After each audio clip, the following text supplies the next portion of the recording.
Hello students. अब हम लोग क्लास थर्ड का चैप्टर 6 हमसे सब कहते का प्रश्न उत्तर देखेंगे। आइए शुरू करते हैं। हेडिंग देखिए, नया शीर्षक। तो पूछ रहा है प्रश्न, अगर तुम्हें इस कविता का नाम बदलने को कहें तो तुम इसे क्या नाम दोगे। जो अभी आपने कविता पढ़ा ना, हमसे सब कहते, तो वही पूछ रहा है कि इसका कुछ नया नाम देना बदलने को कहें तो तुम क्या नाम दोगे। तो इसका उत्तर लिखेंगे। अगर हमें इस कविता का नाम बदलने को कहा जाए तो हम इसे भेदभाव या टोका टोकी नाम देंगे, क्योंकि इस कविता में बच्चे को सब लोग टोकते रहते हैं, यहाँ मत जाओ वहाँ मत जाओ, इन सब तरह की बातें। तो इनको हम लोग टोका टोकी या भेदभाव कि बड़े को डांटते हैं और छोटे को, बड़े को नहीं डांटते और छोटों को डांटते हैं, तो इसका नाम भेदभाव या टोका टोकी नाम देंगे। अब हम लोग अगला प्रश्न देखेंगे। पाठशाला में और घर में तुम्हें क्या क्या करने के लिए कहा जाता है और क्या क्या करने के लिए मना किया जाता है, नीचे वाली तालिका में लिखो। यानी कि आपको कौन कौन से काम कहा जाता है कि करो या तुम्हें करना चाहिए, और कौन कौन से काम तुम्हें नहीं करना चाहिए। तो उत्तर इसका देखते हैं। ये करो और मत करो। तो करो क्या क्या कहा जाता है, साफ सुथरा रखो, मैदान या पार्क में खेलो, फूल मत तोड़ो। ये अक्सर आपसे कहा जाता है ना कि साफ सुथरा रखो, क्योंकि बच्चे खेलते हैं तो घर को गंदा कर देते हैं, तो साफ सुथरा रखने के लिए कहा जाता है। फिर बाहर जाके खेलो, क्योंकि घर में खेलने से चीज़ें टूटती फूटती हैं, तो इसलिए कहा जाता है मैदान या पार्क में खेलो। फूल मत तोड़ो, फूल को नहीं तोड़ना चाहिए। तो ये सब काम आपको करने के लिए कहा जाता है। और क्या करने के लिए नहीं कहा जाता ये देखते हैं। मत करो, कागज़ या फलों के छिलके इधर उधर मत डालो। यानी कि कागज़ को बच्चे फाड़ के और फल खा लेते हैं, छिलके इधर उधर फेंक देते हैं, तो ये अच्छा नहीं लगता। तो यही मना किया जाता है कि कागज़ या फलों के छिलके इधर उधर मत डालो। दीवारों पर ना लिखो, क्योंकि दीवारों पर लिखना तो बहुत गंदी बात होती है, इससे दीवार गंदी होती है, तो ये मना किया जाता है कि दीवारों पर ना लिखो। और तीसरा क्या है, नियमों का पालन करो। यानी जो मम्मी पापा कहते हैं या स्कूल में जो आपके टीचर लोग कहते हैं तो उनकी बातों को मानो, तो नियमों का पालन करो। अब हम लोग अगले प्रश्न की तरफ बढ़ते हैं। हेडिंग देखेंगे, जरा सोचो।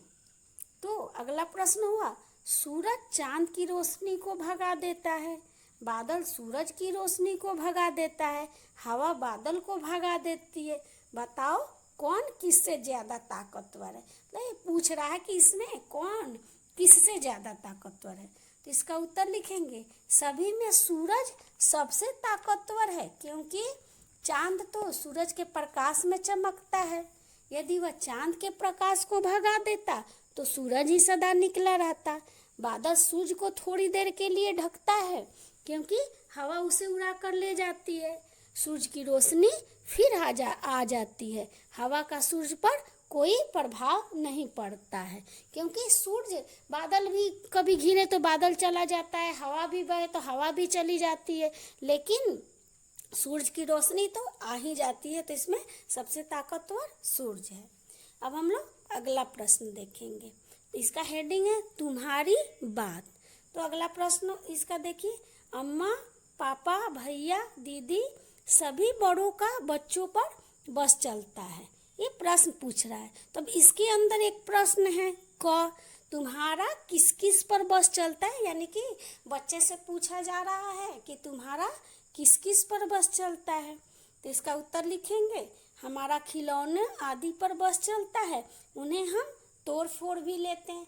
क्योंकि बच्चे तो बड़े को डांटेंगे नहीं, भैया दीदी को नहीं डांटेंगे, मम्मी पापा को नहीं डांटेंगे या दादा दादी को नहीं डांटेंगे, तो क्या करते हैं, अपना खिलौना खेलेंगे। अगर मान लो कभी गुस्सा भी आ गया, चाहे नहीं भी गुस्सा आए, तो ऐसे उसको तोड़ फोड़ सकते हैं, लेकिन और किसी को तो डांट नहीं सकते, उनके बस में नहीं है। अब इसी के अंदर अगला प्रश्न है, तुम्हारे घर में तुम्हें कौन कौन टोकता रहता है। तो इसका उत्तर लिखेंगे, हमें दादा दादी, पापा मम्मी, बड़े भाई बहन सभी टोकते रहते हैं। बच्चों के तो टोकते ही रहते हैं कोई गलती करने पर, या बच्चे तो कभी कभी ऐसे भी टोकते रहते हैं, पढ़ लो या स्कूल का काम कर लो, बाहर जाके खेलो। तो घर में सब लोग दादा दादी, पापा मम्मी, भाई बहन सभी टोकते रहते हैं। इसी के अंदर एक अगला प्रश्न है, किन किन बातों पर तुम्हें अक्सर टोका जाता है? ऐसा क्या, कौन सी बात होती है जिसके लिए तुम्हें टोका जाता है? तो इसका उत्तर लिखेंगे, दीवार पर लिखने, गंदगी फैलाने, खिलौनों को तोड़ने, घर पर शोर मचाने और फूल तोड़ने आदि पर टोका जाता है। क्योंकि ये सब ऐसे भी अच्छा काम नहीं है। दीवार पर को लिखना बहुत गंदी बात होती है, चारों तरफ गंदगी फैला देना भी गंदी बात होती है, खिलौनों को भी तोड़ने पर या शोर मचाने पर, फूल तोड़ने पर, तो ये सब बातें अच्छी नहीं होती हैं। तो इसके लिए आपको टोका जाता है। अब हम कुछ प्रश्न बुक में देखेंगे, इसको बुक में फिल करेंगे। पहले मैं आपको इसको समझाती हूँ। हेडिंग देखिए, कौन सी चीज कहाँ। सालू को बहुत सी चीजों के नाम आते हैं। उसने नामों को लिख लिख कर पट्टी भर ली। वे नाम मैंने नीचे लिख दिए हैं। सालू की सूची, यानी सालू ने कौन कौन से नाम लिखे हैं तो उसकी सूची है, शक्कर, कबड्डी, पपीता, मार कुटाई, लोमड़ी, गुलाब जामुन, शेर, ककड़ी, शतरंज, बल्ला, मगर, लड्डू, गाय, बेर, पेड़ा, बकरी, गिल्ली, कबूतर, पतंग, मसाला, लट्टू, तोता, सहतूत, चटनी। अब सालू यह सोच रही है कि किस नाम को किस खाने में लिखना है, क्या तुम उसकी मदद कर सकती हो? तो यहाँ हेडिंग देखिए, यहाँ हेडिंग में लिखा हुआ है अक्षर, जानवर या पक्षी, खाने पीने का सामान, खेल का नाम या सामान। तो बहुत से देखो जैसे समझाए, बकरी तो ये जानवर या जानवर का नाम हो गया या पक्षी का नाम लिखना है। खाने पीने का सामान बेर, खेल का नाम या सामान बल्ला। तो म से हो गया मगर, तो हम लोग खाने पीने के सामान में क्या लिख सकते हैं, मसाला। और मार कुटाई, खेलने में होता है ना मार कुटाई, क से हम लोग क्या लिख सकते हैं, कबूतर। यहाँ खाने पीने के सामान में ककड़ी और यहाँ कंकड़। ल से लोमड़ी, लड्डू, खाने पीने का सामान लड्डू हो गया और खेल का सामान लट्टू जो लिखा हुआ है। प से पंडा, ये जानवर है, खाने पीने का सामान पपीता और खेल का सामान पतंग। और ग से गाय और खाने पीने का सामान गुलाब जामुन और गिल्ली, ये खेल का सामान है। श से शेर और खाने पीने के सामान में शक्कर और खेल का सामान या खेल का नाम या सामान में शतरंज। अब हम लोग आगे देखते हैं। ऐसे ही खेल तुम और अक्षरों के साथ खेल सकते हो। अलग अलग तरह के खाने भी बना सकते हो, जैसे ट से शुरू होने वाली गोल या लाल चीज। अब हर एक खाने के नाम वर्णमाला के हिसाब से क्रम में लगाओ। तो जैसे ये हमने लिखा ना, जानवर या पक्षी लिखे थे ऊपर वाले प्रश्न में, खाने पीने का सामान, खेल का नाम या सामान, तो इसको वर्णमाला के हिसाब से हम लोगों को लगाना है। तो जानवर या पक्षी को वर्णमाला के हिसाब से लगाएंगे तो कबूतर, गाय, तोता, बकरी, मगर, लोमड़ी और शेर। खाने पीने का सामान लगाएंगे वर्णमाला के हिसाब से तो ककड़ी, गुलाब जामुन, चटनी, पपीता, बेर, मसाला, लड्डू, शक्कर और शहद। खेल का नाम या सामान तो कबड्डी, गिल्ली, पतंग, बल्ला, लट्टू और शतरंज। अब देखिए आगे, हमसे सब कहते कविता में जिन लोगों, चीज़ों और जगहों के नाम आए हैं उन्हें नीचे दी गई तालिका में लिखो। इस कविता में आया हुआ है लोग, चीज़ और जगह। तो लोग में हम लोग क्या क्या लिख देंगे, भैया, अम्मा, पापा, सूर्य, चांद, बादल। चीज़ में हम लोग क्या लिख देंगे, धूप, चांदनी, जलधार, खिलौने। जगह में हम लोग क्या लिख देंगे, यहाँ, अंदर, घर भर और बाहर। अब इसको मैं आप लोगों को भर के समझाती हूँ। फिर से देखते हैं, ये सालू की जो सूची आपने ऊपर देखी, अब सालू यह सोच रही है कि किस नाम को किस खाने में लिखना है। क्या तुम उनकी मदद कर सकती हो? तो अभी मैं आपको समझाई थी ना, बकरी, बेर, बल्ला, मगर से मसाला, मार कुटाई, क से कबूतर, ककड़ी, कंकर, ल से लोमड़ी, लड्डू, लट्टू। लोमड़ी जानवर का नाम हो गया, लड्डू खाने का सामान हो गया, लट्टू खेल का नाम या खेल का सामान हो गया। प से पांडा जानवर का नाम है, पपीता खाने का सामान है, पतंग भी खेलने का सामान है। ग से गाय, गुलाब जामुन, गिल्ली। गाय जानवर का नाम, गुलाब जामुन खाने का और गिल्ली खेलने का सामान। श से शेर जानवर का नाम, शक्कर खाने का सामान और शतरंज यानी कि खेल का सामान या खेल। अब हर एक खाने के नाम वर्णमाला के हिसाब से क्रम में लगा। इसमें आपने जो जानवर या पक्षी के नाम लिखे थे, खाने पीने का सामान लिखे थे, खेल का नाम या सामान लिखे थे, उसको आपको वर्णमाला के हिसाब से लगा देना है। तो जानवर या पक्षी को लगाएंगे कबूतर, गाय, तोता, बकरी, मगर, लोमड़ी और शेर। और खाने पीने का सामान ककड़ी, गुलाब जामुन, चटनी, पपीता, पेड़ा, बेर, मसाला, लड्डू, शक्कर और शहद। खेल का नाम या सामान लगाएंगे वर्णमाला के हिसाब से कबड्डी, गिल्ली, पतंग, बल्ला, लट्टू और शतरंज। अब आते हैं अगले प्रश्न को देखते हैं। हमसे सब कहते कविता में जिन लोगों, चीज़ों और जगहों के नाम आए हैं उन्हें नीचे दी गई तालिका में लिखो। लोग, चीज़ और जगह। तो लोग में भैया, अम्मा, पापा, सूर्य, चांद और बादल। चीज़ में धूप, चांदनी, जलधार, खिलौने। दो ये खाली रह गया है क्योंकि ये दोनों इसमें इतना ही नाम था कविता में, चीज़ में तो इतना ही लिख दी हूँ। जगह में यहाँ, अंदर, घर भर, बाहर। ये आया है ना आपके कविता में, यहाँ अंदर ना मत खेलो, घर भर खेल खिलौने मत फैलाओ, बाहर जाके खेलो।